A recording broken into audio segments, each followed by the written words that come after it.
ओम श्री गणेशाय नमः। जय श्री हरि। सत्य ही शिव है, सत्य ही सुंदर है और सत्य ही नारायण है। जब जीवन में सुख की चाह हो, दुखों से मुक्ति का मार्ग हो और मन में हो शुद्ध आस्था, तब भगवान सत्यनारायण का व्रत ही बनता है कल्याण का कारण। यह कथा केवल व्रत की विधि नहीं, यह तो है एक अनमोल गाथा जिसमें समाहित है भक्ति, विश्वास, तप और त्याग के अद्भुत उदाहरण। इस व्रत को करने मात्र से घर में आता है सुख समृद्धि, परिवार में फैलती है शांति की सुगंध और जीवन में होता है चमत्कारिक परिवर्तन। आज श्रवण कीजिए श्री सत्यनारायण व्रत कथा, उसी प्रभु की कथा जिसके नाम में ही छुपा है सत्य, जिनके भक्ति से कभी कोई निराश नहीं होता। ओम नमः भगवते वासुदेवाय। ओम श्री सत्यनारायणाय नमः। व्यास जी बोले कि एक समय की बात है, नैमिषारण्य अरण्य में शौनक आदि ऋषियों ने पौराणिक श्री सूत जी से विनय पूर्वक पूछा कि भगवान, संसार के कल्याण के लिए आप यह बताने की कृपा करें कि चारों युगों में कौन पूजनीय है, कौन सेवनीय है तथा कौन सबके अभिष्ट मनोरथों को पूर्ण करने वाला है। मानव अनायास ही किसकी आराधना द्वारा अपने मंगलमय कामना को प्राप्त कर सकता है। ब्राह्मण, आप ऐसे सत्य उपाय को बतलाए जो मनुष्य की कीर्ति को बढ़ाने वाला हो। शौनक आदि ऋषियों द्वारा इस प्रकार पूछे जाने पर श्री सूत जी भगवान सत्यनारायण की प्रार्थना करने लगे। श्री सूत जी ने प्रार्थना करते हुए कहा कि प्रफुल्लित नवीन कमल के समान नेत्र वाले, भगवती लक्ष्मी के क्रीड़ा पात्र, चतुर्भुज सुवर्ण कांति के समान सुंदर शरीर वाले, संसार की रक्षा करने के एकमात्र मूल कारण तथा शत्रुओं के लिए धूम्र केतु स्वरूप भगवान सत्यनारायण देव की मैं स्तुति करता हूँ, जो भगवान करुणा के निधान है, जिनके चरण कमल वंदनीय है, जो भक्तों पर अनुकंपा करने वाले हैं, जो लक्ष्मण जी के साथ रहते हैं, जो माता श्री सीता से समन्वित है तथा माता वेदही श्री जनक नंदिनी जी के मुख कमल की ओर स्निग्ध भाव से देखते रहते हैं। उन शत्रुघ्न, हनुमान तथा भरत से सेवित पुरुष सत्य कुल का संहार करने वाले सत्य स्वरूप सूर्य श्रेष्ठ राघवेंद्र श्री रामचंद्र जी की मैं वंदना करता हूँ। सूत जी ने कहा कि ऋषियों, अब मैं आपसे श्रेष्ठ राजाओं के चरित्रों से संबद्ध एक इतिहास का वर्णन करता हूँ, उसे आप लोग श्रवण करें। यह पवित्र आख्यान कलि युग के संपूर्ण पापों का विनाश करने वाला, कामनाओं को पूर्ण करने वाला, देवताओं द्वारा आभासित, ब्राह्मणों द्वारा प्रकाशित, विद्वानों को आनंदित करने वाला तथा विशेष रूप से सत्संग के चर्चा स्वरूप है। ऋषियों, एक समय योगी देव ऋषि नारद जी सबके कल्याण की कामना से विविध लोकों में भ्रमण करते हुए इस मृत्यु लोक में आए। यहाँ उन्होंने देखा कि अपने अपने किए गए कर्मों के अनुसार संसार के प्राणी नाना प्रकार के कलेशों एवं दुखों से दुखी है और विविध आदि एवं व्याधि से ग्रस्त है।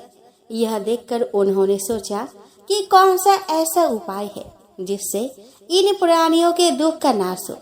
ऐसा विचार कर वे विष्णु लोक में गए। वहां उन्होंने शंख, चक्र, गदा, पद्म और वनमाला से अलंकृत प्रसन्न मुख, शांत सनक सनंदन तथा सनत कुमार आदि से संगस्तुत भगवान नारायण का दर्शन किया।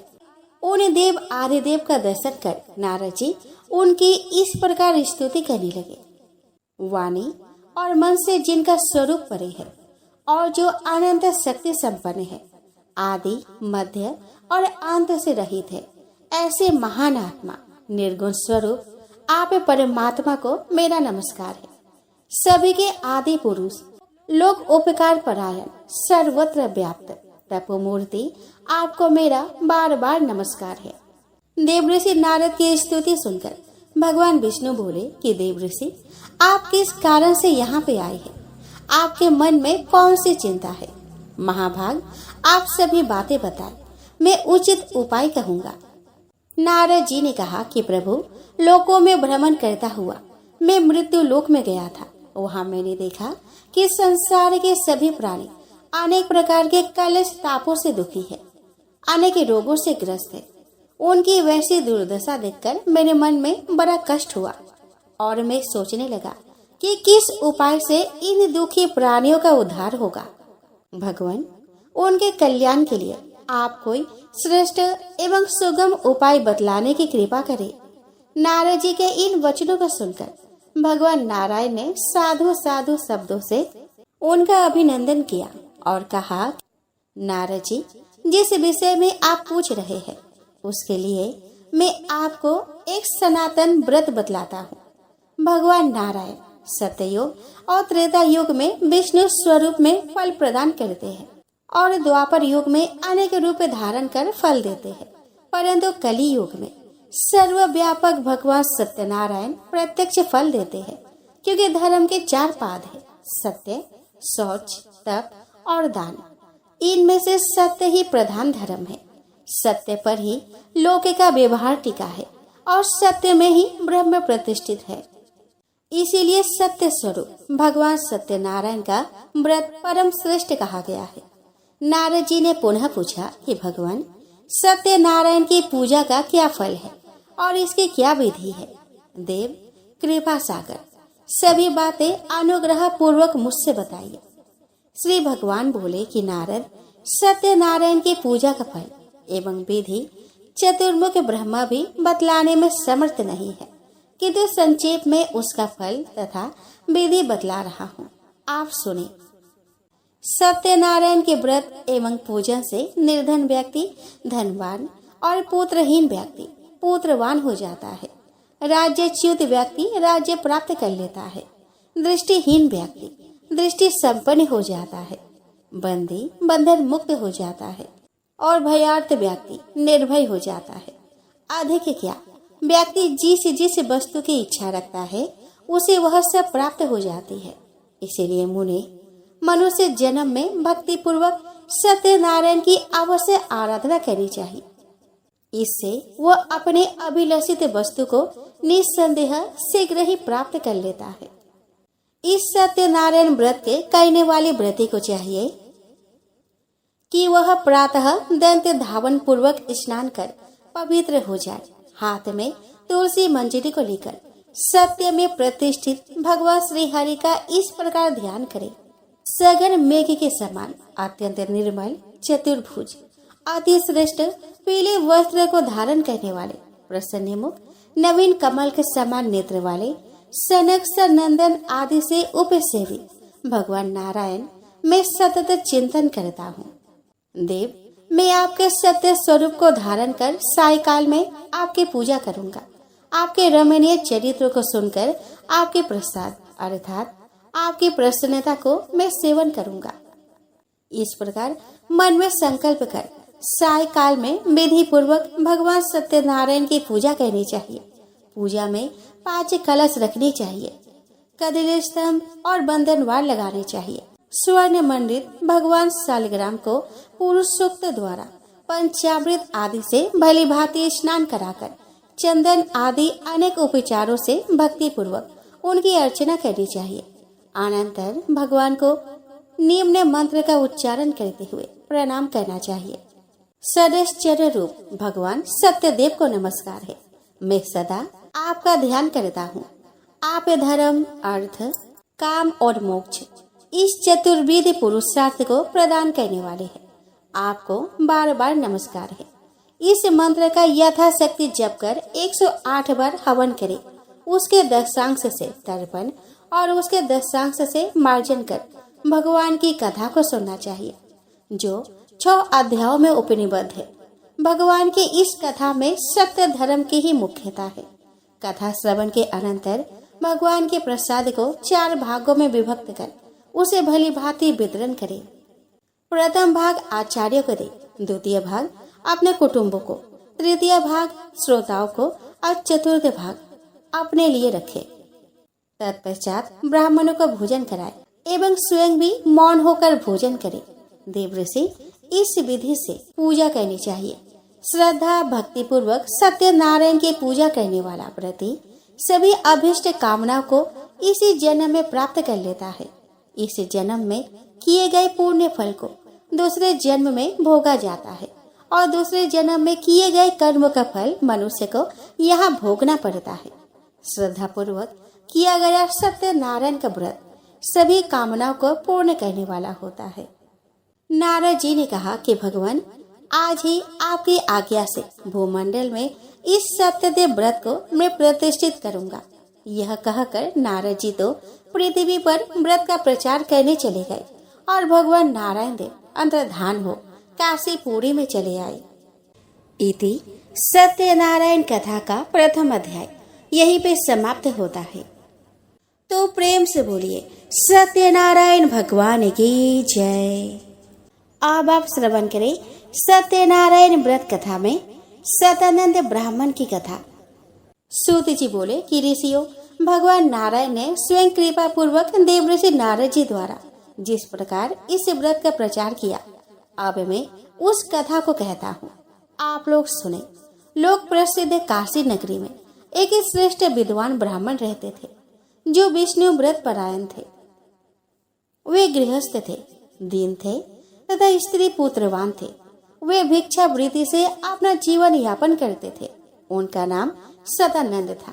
एक समय वे भिक्षा मांगने के लिए जा रहे थे। उन विनीत एवं अतिशय शांत सदानंद को मार्ग में एक वृद्ध ब्राह्मण दिखाई दिए जो साक्षात हरि ही थे। उन वृद्ध ब्राह्मण वेशधारी श्री हरि ने ब्राह्मण सदानंद से पूछा कि द्विश्रेष्ठ, आप किस निमित्त से कहाँ जा रहे हैं? सदानंद बोले कि सौम्य, आपके पुत्र कलत्रादि के भरण पोषण के लिए धन याचना की कामना से मैं धनिकों के पास जा रहा हूँ। नारायण ने कहा कि द्विज, निर्धनता के कारण आपने दीर्घ काल से भिक्षा वृत्ति अपना रखी है। इसके निवृत्ति के लिए सत्यनारायण व्रत कलियुग में सर्वोत्तम उपाय है। इसीलिए मेरे कथन के अनुसार आप कमल नेत्र भगवान सत्यनारायण के चरणों की शरण ग्रहण करें। इससे दारिद्र्य, शोक और सभी संतापों का विनाश होता है तथा मोक्ष भी प्राप्त होता है। करुणा मूर्ति भगवान के इन वचनों को सुनकर ब्राह्मण सदानंद ने पूछा कि ये सत्यनारायण कौन है?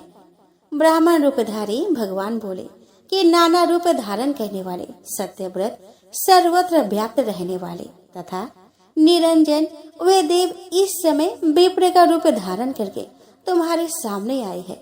इस महान दुख रूपी संसार सागर में पड़े हुए प्राणियों को तारने के लिए भगवान के चरण नौका रूप है। जो बुद्धिमान व्यक्ति है वे भगवान के शरण में जाते हैं, किंतु विषयों में व्याप्त विषय बुद्धि वाले व्यक्ति भगवान की शरण में न जाकर इसी संसार सागर में पड़े रहते हैं। इसीलिए द्विज, संसार के कल्याण के लिए विविध उपचारों से भगवान सत्यनारायण देव की पूजा, आराधना और ध्यान करते हुए तुम इस व्रत को प्रकाश में लाओ। विप्र रूपधारी भगवान के ऐसा कहते ही उस ब्राह्मण सतानंद ने मेघों के समान नील वर्ण सुंदर 4 भुजाओं में शंख, चक्र, गदा और पद्म लिए हुए और पीताम्बर धारण किए हुए, नवीन विकसित कमल के समान नेत्र वाले तथा मंद मंद मधुर मुस्कान वाले, वनमाला युक्त और भौरों के द्वारा चुंबित चरण कमल वाले पुरुषोत्तम भगवान नारायण के साक्षात दर्शन किए। भगवान की वाणी सुनने और उनका प्रत्यक्ष दर्शन करने से उस विप्र के सभी अंग पुलकित हो उठे, आंखों में प्रेमाश्रु भर आए। उसने भूमि पर गिरकर भगवान को साष्टांग प्रणाम किया और गदगद वाणी से वह उनकी इस प्रकार स्तुति करने लगे कि संसार के स्वामी, जगत के कारण के भी कारण, अनाथों के नाथ, कल्याण मंगल को देने वाले, शरण देने वाले, पुण्य रूप, पवित्र, अव्यक्त तथा व्यक्त होने वाले और आधि भौतिक, आधि देविक तथा आध्यात्मिक तीनों प्रकार के तापों का समूल उच्छेद करने वाले भगवान सत्यनारायण को मैं प्रणाम करता हूँ। इस संसार के रचयिता सत्यनारायण देव को नमस्कार है। विश्व के भरण पोषण करने वाले शुद्ध सत्व स्वरूप को नमस्कार है तथा विश्व का विनाश करने वाले कराल महाकाल स्वरूप को नमस्कार है। संपूर्ण संसार का मंगल करने वाले आत्म मूर्ति स्वरूप हे भगवान, आपको नमस्कार है। आज मैं धन्य हो गया, पुण्यवान हो गया। आज मेरा जन्म लेना सफल हो गया, जो कि मन वाणी से अगम अगोचर आपका मुझे प्रत्यक्ष दर्शन हुआ। मैं अपने भाग्य की क्या सराहना करूं, न जाने मेरे किस पुण्य कर्म का यह फल था जो मुझे आपके दर्शन हुए। प्रभु, आपने क्रिया ही इस मंद बुद्धि के शरीर को सफल कर दिया। लोकनाथ रमापति, किस विधि से भगवान सत्यनारायण का पूजन करना चाहिए? विभो, कृपा करके उसे भी आप बताए। संसार को मोहित करने वाले भगवान नारायण मधुर वाणी में बोले, ये विपेंद्र, मेरी पूजा में बहुत अधिक धन की आवश्यकता नहीं। अनायास जो धन प्राप्त हो जाए उसी से श्रद्धा पूर्वक मेरा यजन करना चाहिए। जिस प्रकार मेरी स्तुति से स्मृति से ग्राहग्रस्त गजेंद्र अजामिल संकट से मुक्त हो गए, इसी प्रकार इसी व्रत के आश्रय से मनुष्य तत्काल कलेश मुक्त हो जाता है। इस व्रत की विधि सुनो। अभिष्ट कामना की सिद्धि के लिए पूजा की सामग्री एकत्र कर विधि पूर्वक भगवान सत्यनारायण की पूजा करनी चाहिए। सवा सेर के लगभग गोधूम चूर्ण में दूध और शक्कर मिलाकर उसे चूर्ण को घृत से युक्त कर हरि को निवेदित करना चाहिए। यह भगवान को अत्यंत प्रिय है।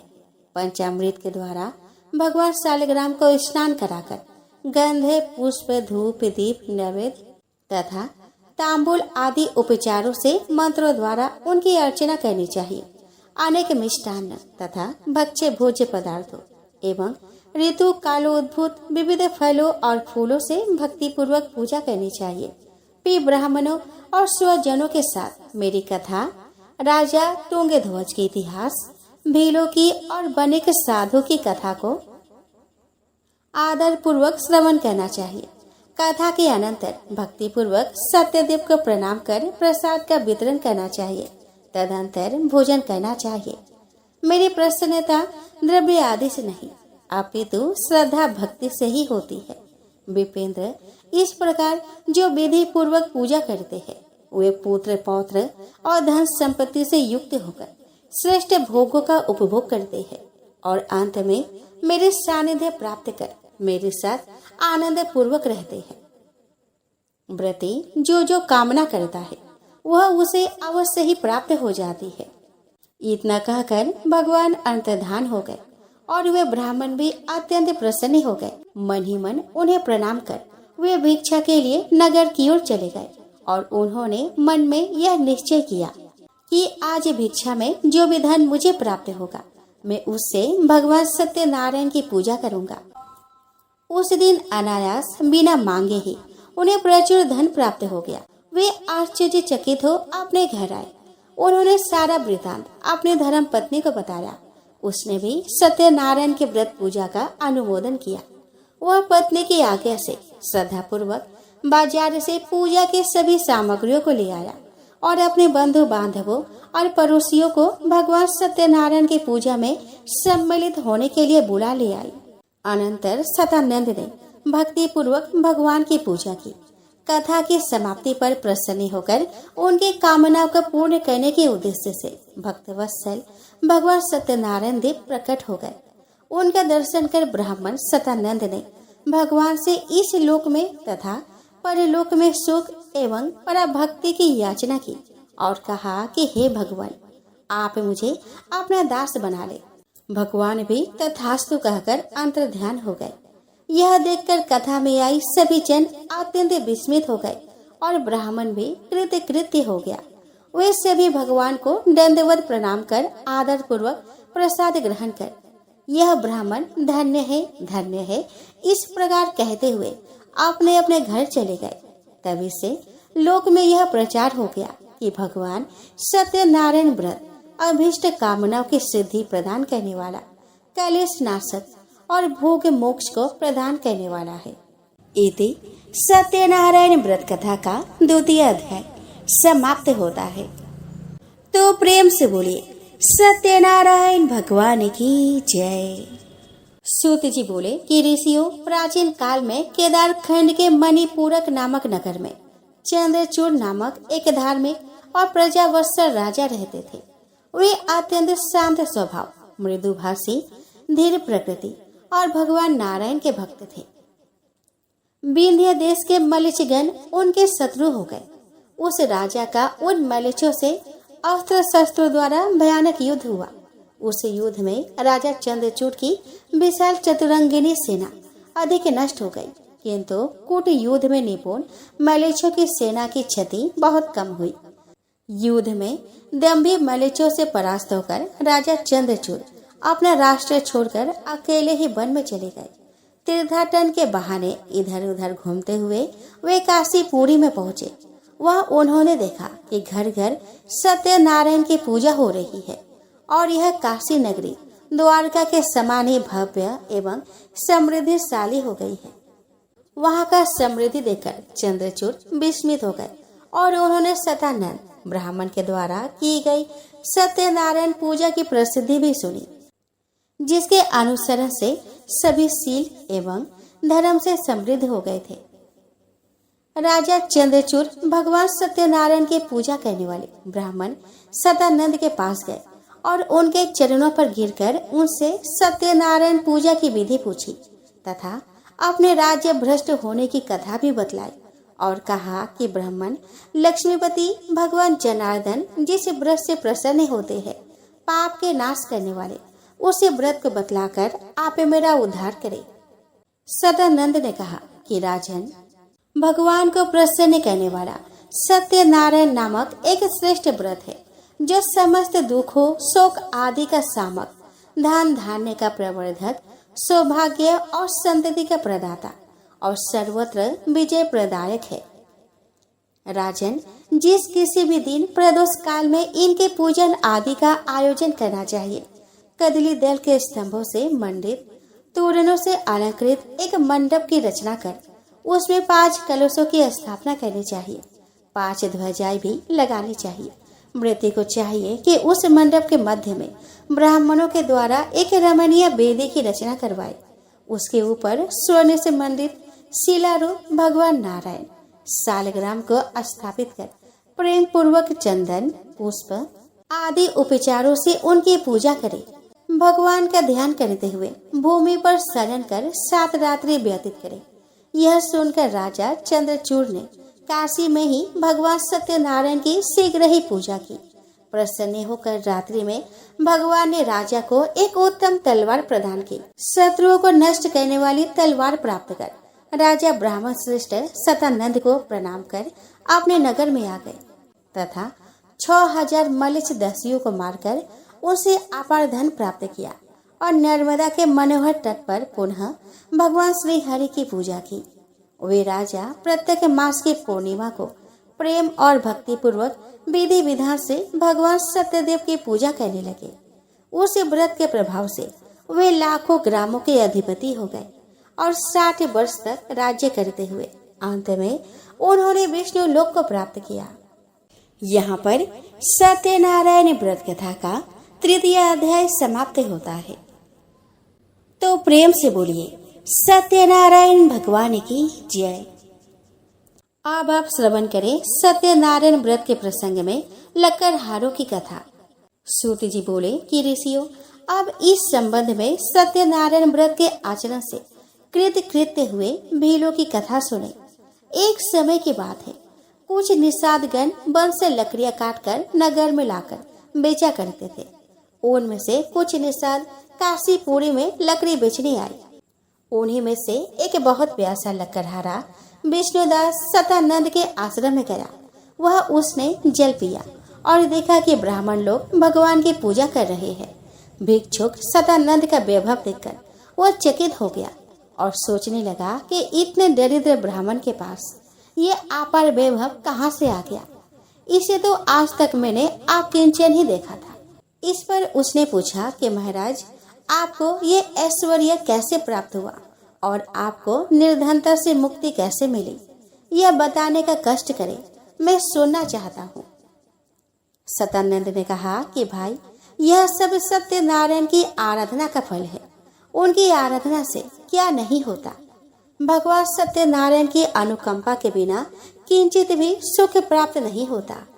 निषाद ने उनसे पूछा कि महाराज, सत्यनारायण भगवान का क्या महात्म्य है, इस व्रत की विधि क्या है?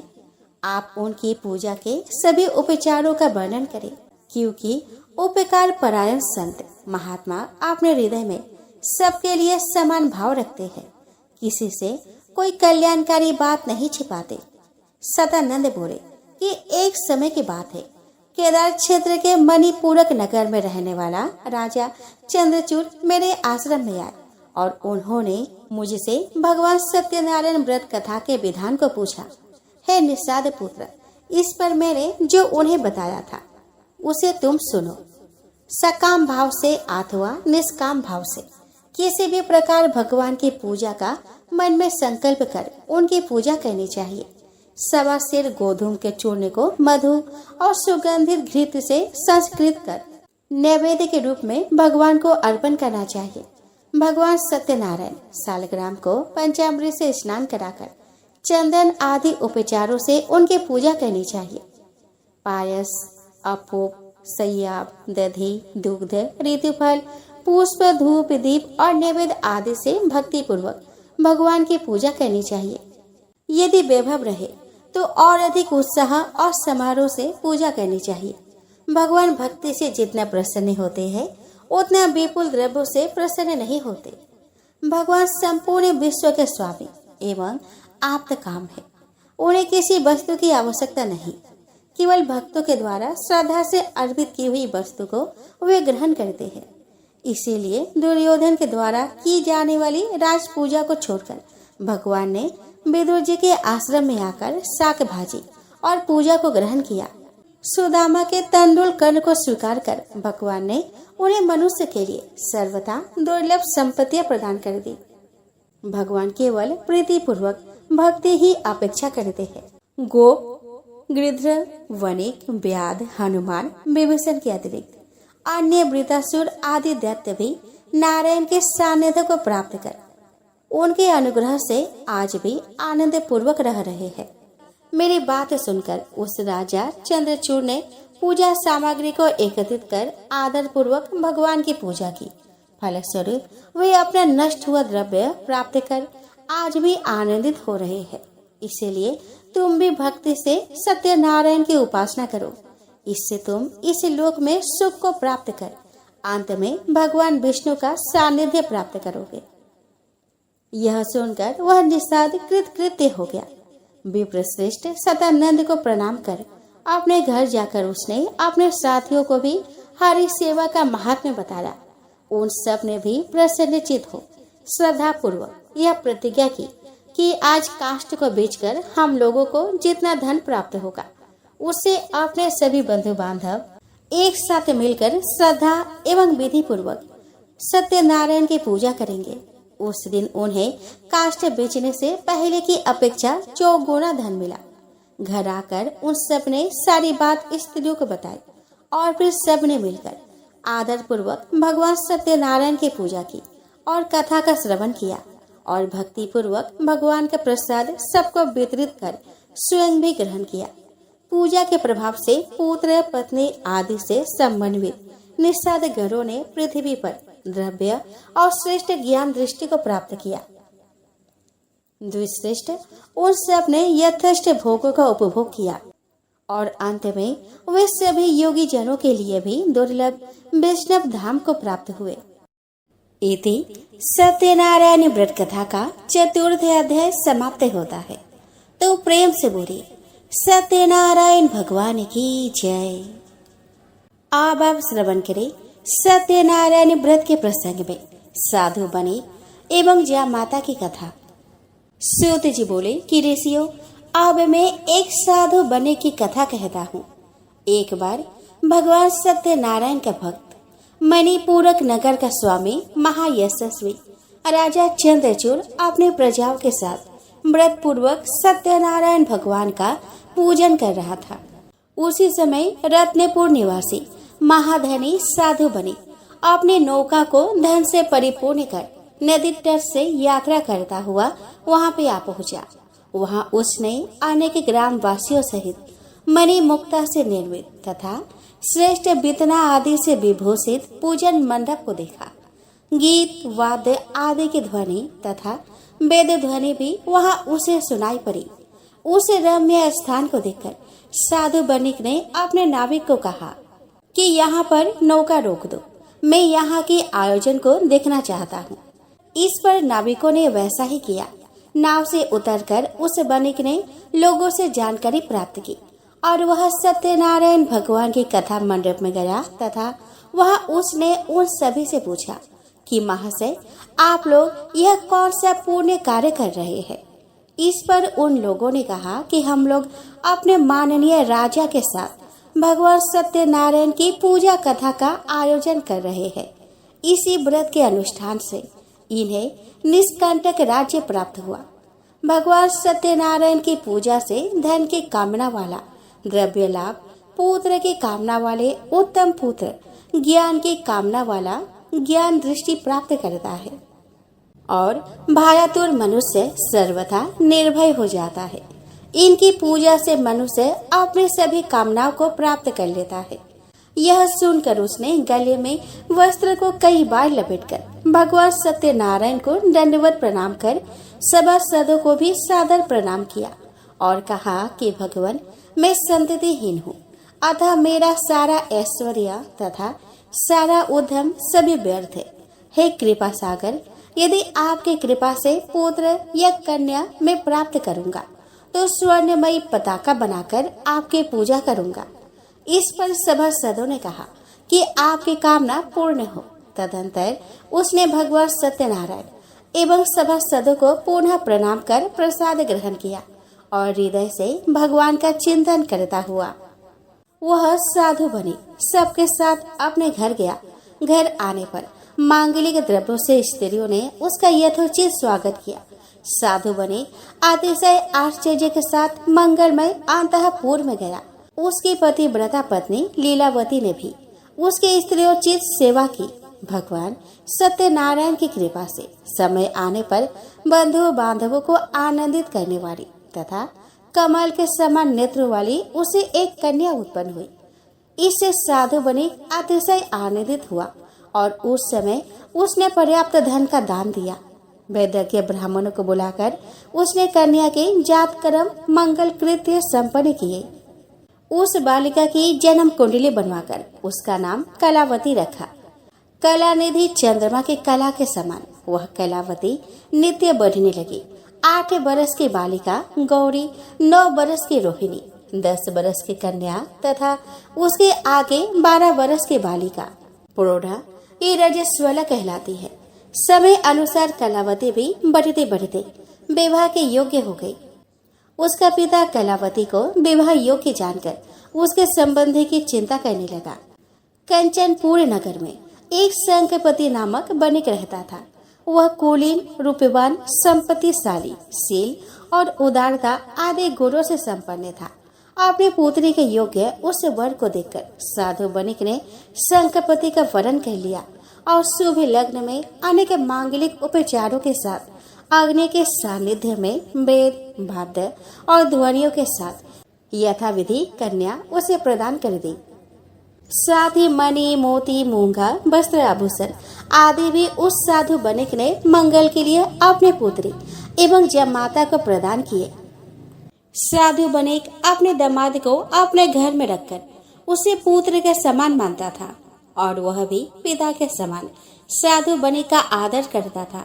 इस प्रकार बहुत समय बीत गया। साधु बनिक ने भगवान सत्यनारायण पूजा करने का पहले यह संकल्प लिया था कि संतान प्राप्त होने पर मैं भगवान सत्यनारायण की पूजा करूंगा, पर वह इस बात को भूल ही गया। उसने पूजा नहीं की। कुछ दिनों के बाद वह अपने जमाता के साथ व्यापार के निमित्त सुदूर नर्मदा के दक्षिण तट पर गया और वहां व्यापार निरत होकर बहुत दिनों तक ठहरा रहा। पर वहाँ भी उसने सत्यदेव के किसी भी प्रकार की उपासना नहीं की और परिणाम स्वरूप भगवान के प्रकोप का भाजन बनकर वह अनेक संकटों से ग्रस्त हो गया। एक समय कुछ चोरों ने एक निस्तब्ध रात्रि में वहाँ की राजमहल से बहुत से द्रव्य और मोती की माला को चुरा लिया। राजा ने चोरी की बात ज्ञात होने पर अपने राज पुरुषों को बुलाकर बहुत फटकारा और कहा कि यदि तुम लोगों ने चोरों का पता लगाकर सारा धन यहाँ 2 दिनों में उपस्थित नहीं किया तो तुम्हारी असावधानी के लिए तुम्हें मृत्यु दंड दिया जाएगा। इस पर राजपुरुषों ने सर्वत्र व्यापक छानबीन की, परंतु बहुत प्रयत्न करने पर भी वे उन चोरों का पता नहीं लगा सके। फिर वे सभी एकत्रित होकर विचार करने लगे कि अहो, बड़े कष्ट की बात है, चोर तो मिला नहीं, धन भी नहीं मिला। अब राजा हम लोगों को परिवार के साथ मार डालेगा, मरने पर भी हमें प्रेत योनि की प्राप्ति होगी। इसीलिए आप तो यही श्रेयस्कर है कि हम लोग पवित्र नर्मदा नदी में डूबकर मर जाए, क्योंकि नर्मदा के प्रभाव से हमें शिवलोक की प्राप्ति होगी। वे सभी राजपुरुष आपस में ऐसा निश्चय कर नर्मदा नदी के तट पर गए। वहाँ उन्होंने उस साधु बनिक को देखा और उसके कंठ में मोती की माला भी देखी। उन्होंने उस साधु बनिक को ही चोर समझ लिया और वे सभी प्रसन्न होकर उन दोनों बनिक और उसके जमाता को धन सहित पकड़कर राजा के पास ले आए। भगवान सत्यनारायण भी पूजा करने में असत्य का आश्रय लेने के कारण बनिक के प्रतिकूल हो गए थे। इसी कारण राजा भी विचार किए बिना ही अपने सेवकों को आदेश दिया कि इनकी सारी संपत्ति जब्त करके खजाने में जमा कर दो और इन्हें हथकड़ी लगाकर जेल में डाल दो। सेवकों ने राजा की आज्ञा का पालन किया। बनिक की बातों पर किसी ने कुछ भी ध्यान नहीं दिया। अपने जमाता के साथ वह बनिक अत्यंत दुखी हुआ और विलाप करने लगा। हाँ पुत्र, मेरा धन अब कहाँ चला गया? मेरी पुत्री और पत्नी कहाँ है? विधाता की प्रतिकूलता तो देखो, हम दुख सागर में निमग्न हो गए हैं। अब इस संकट में हमें कौन पार करेगा? मैंने धर्म एवं भगवान के विरुद्ध आचरण किया, यह उन्हीं कर्मों का प्रभाव है। इस प्रकार विलाप करते हुए वे ससुर और जमाता कई दिनों तक जेल में भीषण संताप का अनुभव करते रहे। इति सत्यनारायण व्रत कथा का 5वां अध्याय यही समाप्त होता है। तो प्रेम से बोलिए सत्यनारायण भगवान की जय। अब आप सत्य धर्म के आश्रय से सबका उद्धार की कथा सुने, यानी कि लीलावती एवं कलावती की कथा का श्रवण करें। सूत जी ने कहा कि ऋषियों, आध्यात्मिक आदि देवी और आदि भौतिक इन तीनों तापों को हरण करने वाले भगवान विष्णु के मंगलमय चरित्र को जो सुनते हैं वे सदा हरि के धाम में निवास करते हैं, किंतु जो भगवान का आश्रय नहीं ग्रहण करते उन्हें विस्मृत कर देते हैं, उन्हें कष्टमय नरक प्राप्त होता है। भगवान विष्णु की पत्नी का नाम कमला यानी लक्ष्मी है। इनके 4 पुत्र हैं, धर्म, यज्ञ, राजा और चोर। ये सभी लक्ष्मी की इच्छा करते हैं। ब्राह्मणों और अतिथियों को जो दान दिया जाता है वह धर्म कहा जाता है। उसके लिए धन की आवश्यकता है। स्वह और स्वधा के लिए जो देव यज्ञ और पितृ यज्ञ किया जाता है वह यज्ञ कहा जाता है। उसमें भी धन की अपेक्षा होती है। धर्म और यज्ञ की रक्षा करने वाला राजा कहलाता है। इसीलिए राजा को भी लक्ष्मी धन की अपेक्षा रहती है। धर्म और यज्ञ को नष्ट करने वाला चोर कहलाता है। वह भी धन की इच्छा से चोरी करता है। इसीलिए ये चारों किसी न किसी रूप में लक्ष्मी के किंकर है। परंतु जहाँ सत्य रहता है वही धर्म रहता है और वहाँ लक्ष्मी भी स्थिर रूप में रहती है। वह बनिक सत्य धर्म से चित हो गया था। उसने सत्यनारायण का व्रत न कर प्रतिज्ञा भंग की थी। इसीलिए राजा ने उस बनिक के घर से भी सारा धन हरण करवा लिया और घर में चोरी भी हो गई। बेचारी उसकी पत्नी लीलावती एवं पुत्री कलावती के साथ अपने वस्त्र आभूषण तथा मकान बेचकर जैसे तैसे जीवन यापन करने लगी। एक दिन उसकी कन्या कलावती भूख से व्याकुल होकर किसी ब्राह्मण के घर गई और वहां उसने ब्राह्मण को भगवान सत्यनारायण की पूजा करते हुए देखा। जगन्नाथ सत्यदेव की प्रार्थना करते हुए देखकर उसने भी भगवान से प्रार्थना की, हे सत्यनारायण देव, मेरे पिता और पति यदि घर पर आ जाएंगे तो मैं भी आपकी पूजा करूंगी। उसकी बात सुनकर ब्राह्मणों ने कहा कि ऐसा ही होगा। इस प्रकार ब्राह्मणों से आश्वासन युक्त आशीर्वाद प्राप्त करके वो अपने घर वापस आ गई। रात्रि में देर से लौटने के कारण माता ने उसे डांटते हुए पूछा कि बेटी, इतनी रात तक तुम कहाँ रही? इस पर उसने उसे प्रसाद देते हुए सत्यनारायण के पूजा वृतांत को बताया और कहा, माँ, मैंने वहाँ सुना कि भगवान सत्यनारायण कली युग में प्रत्यक्ष फल देने वाले हैं। इनकी पूजा मनुष्यगण सदा करते हैं। माँ, मैं भी उनकी पूजा करना चाहती हूँ। तुम मुझे आज्ञा प्रदान करो। मेरे पिता और स्वामी अपने घर आ जाए, यही मेरी कामना है। रात में ऐसा मन में निश्चय कर प्रातः वो कलावती सीलपाल नामक एक बनिक के घर पर धन प्राप्त करने की इच्छा से गई और उसने कहा कि बंधु, थोड़ा धन दे जिससे मैं भगवान सत्यनारायण की पूजा कर सकूं। यह सुनकर सीलपाल ने उसे 5 अशर्फियाँ दी और कहा कि कलावती, तुम्हारे पिता का कुछ ऋण शेष था, मैं उन्हें भी वापस कर रहा हूँ। इसे देखकर आज मैं वो ऋण हो जाऊंगा। यह कहकर सीलपाल गया तीर्थ में श्राद्ध करने चला गया। कन्या ने अपने माँ लीलावती के साथ उसे द्रव्य से कल्याणप्रद सत्यनारायण व्रत का श्रद्धा भक्ति से विधि पूर्वक अनुष्ठान किया। इससे सत्यनारायण भगवान संतुष्ट हो गए। उधर नर्मदा तटवासी राजा अपने राजमहल में सो रहा था। रात्रि के अंतिम प्रहर में ब्राह्मण वेशधारी भगवान सत्यनारायण ने स्वप्न में उससे कहा कि राजन, तुम शीघ्र उठकर उन निर्दोष बनिकों को बंधन मुक्त कर दो। वे दोनों बिना अपराध के ही बंदी बना लिए गए हैं। यदि तुम ऐसा नहीं करोगे तो तुम्हारा कल्याण नहीं होगा। इतना कहकर वे अंतर्हित हो गए। राजा निद्रा से सहसा जग उठा। वह परमात्मा का स्मरण करने लगा। प्रातःकाल राजा अपने सभा में आया और उसने अपने मंत्री से देखे गए स्वप्न का फल पूछा। महामंत्री जी ने राजा से कहा कि राजन, बड़े आश्चर्य की बात है, मुझे भी आज ऐसा ही स्वप्न दिखलाई पड़ा। अतः उस बनिक और उसके जमाता को बुलाकर भली भांति पूछताछ कर लेनी चाहिए। राजा ने उन दोनों को बंदी गृह से बुलवाया और पूछा कि तुम दोनों कहाँ रहते हो और तुम कौन हो? इस पर साधु बनिक ने कहा कि राजन, मैं रत्नपुर का निवासी एक बनिक हूँ। मैं व्यापार करने के लिए यहाँ पे आया था, पर दैववश आपके सेवकों ने हमें चोर समझकर पकड़ लिया। साथ में यह मेरा जमाता है। बिना अपराध के ही हमें मणि मुक्ता की चोरी लगी है। राजेंद्र, हम दोनों चोर नहीं है। आप भली भांति विचार कर ले। उसकी बातें सुनकर राजा को बड़ा पश्चाताप हुआ। उन्होंने उन्हें बंधन मुक्त कर दिया।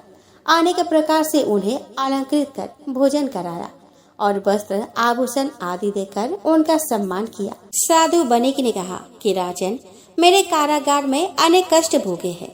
आप मैं अपने नगर जाना चाहता हूँ। आप मुझे आज्ञा दे। इस पर राजा ने अपने कोषाध्यक्ष के माध्यम से साधु बनिक की नौका रत्नों आदि से परिपूर्ण करवा दिया। फिर वहाँ साधु बनिक अपनी जामाता के साथ राजा द्वारा सम्मानित हो द्विगुणित धन लेकर रत्नपुर की ओर चला। साधु बनिक ने अपने नगर के लिए प्रस्थान किया, पर भगवान सत्यनारायण का पूजन वह उस समय भी भूल गया। भगवान सत्यदेव ने, जो कलियुग में तत्काल फल देते हैं, पुनः तपस्वी का रूप धारण करके वहां पर आकर उससे पूछा कि साधु, तुम्हारे इस नौका में क्या है? इस पर साधु बनिक ने उत्तर दिया कि आपको देने के लिए कुछ भी धन मेरे पास नहीं है। नाव में केवल कुछ लताओं के पत्ते भरे हुए हैं। साधु बनिक के ऐसा कहने पर तपस्वी ने कहा कि ऐसा ही होगा। इतना कहकर तपस्वी अंतर्धान हो गए। उनके ऐसा कहते ही नौका में धन के बदले केवल पत्ते ही दिखने लगे। यह सब देखकर साधु अत्यंत चकित एवं चिंतित हो गया। उसे मूर्छा सी आ गई। वो अनेक प्रकार से विलाप करने लगा। वज्रपात होने के समान वह स्तब्ध होकर सोचने लगा कि मैं अब क्या करूं, कहाँ जाऊं, मेरा धन कहाँ चला गया। जामाता के समझाने बुझाने पर इसे तपस्वी का श्राप समझकर वह पुनः उन्हीं तपस्वी के शरण में गया और गले में कपड़ा लपेटकर उन तपस्वी को प्रणाम कर कहा कि महाभाग, आप कौन है? कोई गंधर्व है या देवता है अथवा साक्षात परमात्मा है? प्रभु, मैं आपकी महिमा को लेस मात्र भी नहीं जानता। आप मेरे अपराधों को क्षमा कर दे, मेरी नौका के धन को पुनः पूर्ववत कर दे। इस पर तपस्वी रूप भगवान सत्यनारायण ने कहा कि तुमने चंद्रचूड़ राजा के सत्यनारायण के मंडप में संतति के प्राप्त होने पर भगवान सत्यदेव की पूजा करूंगा ऐसा प्रतिज्ञा की थी। तुम्हें कन्या प्राप्त हुई, उसका विवाह भी तुमने किया, व्यापार से धन भी प्राप्त किया, बंदी गृह से तुम मुक्त भी हो गए, पर तुमने भगवान सत्यनारायण की पूजा कभी नहीं की। इससे मिथ्या भाषण, प्रतिज्ञा लोभ और देवता की अवज्ञा आदि अनेक दोष हुए। तुम भगवान का स्मरण तक भी नहीं करते। इसी कारण हे मूढ़, तुम कष्ट भोग रहे हो। सत्यनारायण भगवान सर्वव्यापी है, वे सभी फलों को देने वाले हैं। उनका अनादर कर तुम कैसे सुख प्राप्त कर सकते हो? तुम भगवान को याद करो, उनका स्मरण करो। इस पर साधु बने को भगवान सत्यनारायण का स्मरण हुआ और वह पश्चाताप करने लगा। उसके देखते ही देखते वहाँ वे तपस्वी भगवान सत्यनारायण रूप में परिवर्तित हो गए और तब वह उनकी इस प्रकार स्तुति करने लगे कि सत्य स्वरूप, सत्य संत, सत्यनारायण भगवान, हरि को नमस्कार है। जिस सत्य से जगत की प्रतिष्ठा है, उस सत्य स्वरूप आपको बार बार नमस्कार है। हे भगवान, आपकी माया से मोहित होने के कारण मनुष्य आपके स्वरूप को जान नहीं पाता और इस दुख भरी संसार समुद्र को मानकर उसी में लिप्त रहता है। धन के गर्व से मैं मूढ़ होकर मदांधकार से कर्तव्य और अकर्तव्य की दृष्टि से शून्य हो गया। मैं अपने कल्याण को भी नहीं समझ पा रहा हूँ। मेरे दो रात में भाव के लिए आप क्षमा करें। हे तपोनिधे, आपको नमस्कार है। कृपा सागर, मुझे अपने चरणों का दास बना ले, जिससे मुझे आपके चरण कमलों का नित्य स्मरण होता रहे। इस प्रकार स्तुति कर उस साधु बनिक ने 1,00,000 मुद्रा से पुरोहित के द्वारा घर जाकर सत्यनारायण पूजा करने के लिए प्रतिज्ञा की। इस पर भगवान ने प्रसन्न होकर कहा कि वत्स, तुम्हारी इच्छा पूर्ण होगी। तुम पुत्र पौत्र से सम्मानित होकर श्रेष्ठ भोगों को भोग कर मेरे सत्य लोक को प्राप्त करोगे और मेरे साथ आनंद प्राप्त करोगे।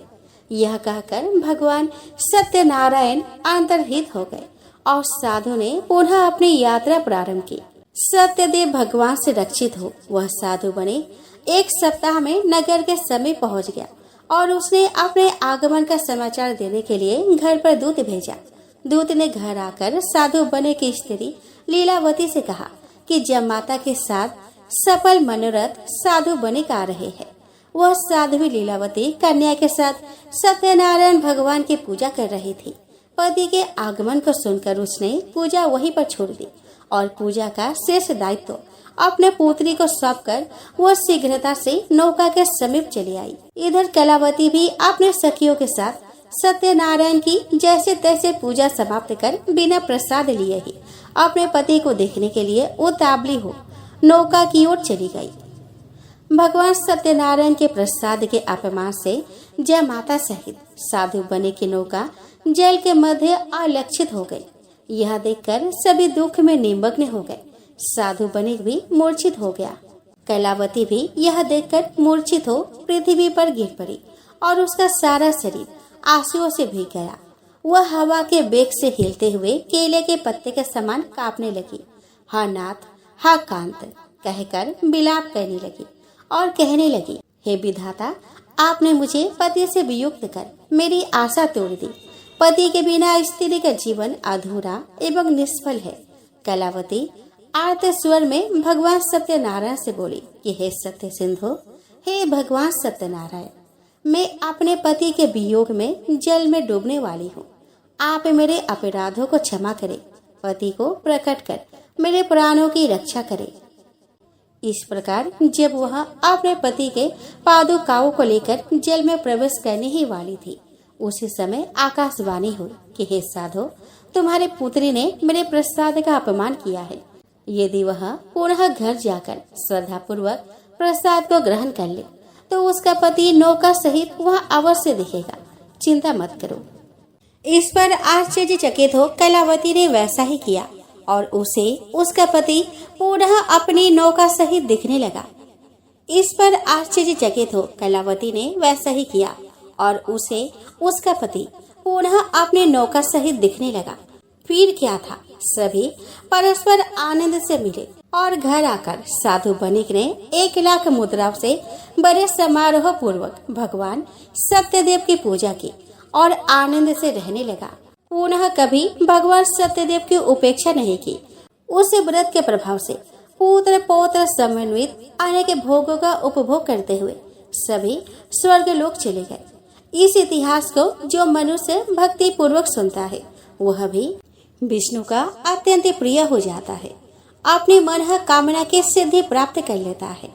सूत जी बोले कि ऋषिगणों, मैंने सभी व्रतों में श्रेष्ठ इस सत्यनारायण को कहा। ब्राह्मण के मुख से निकला हुआ यह व्रत कली काल में अतिशय पुण्यप्रद है। इति श्री सत्यनारायण व्रत कथा का 6वां अध्याय समाप्त हुआ और यहीं पे हमारा सत्यनारायण व्रत कथा संपूर्ण होता है। तो प्रेम से बोलिए सत्यनारायण भगवान की जय।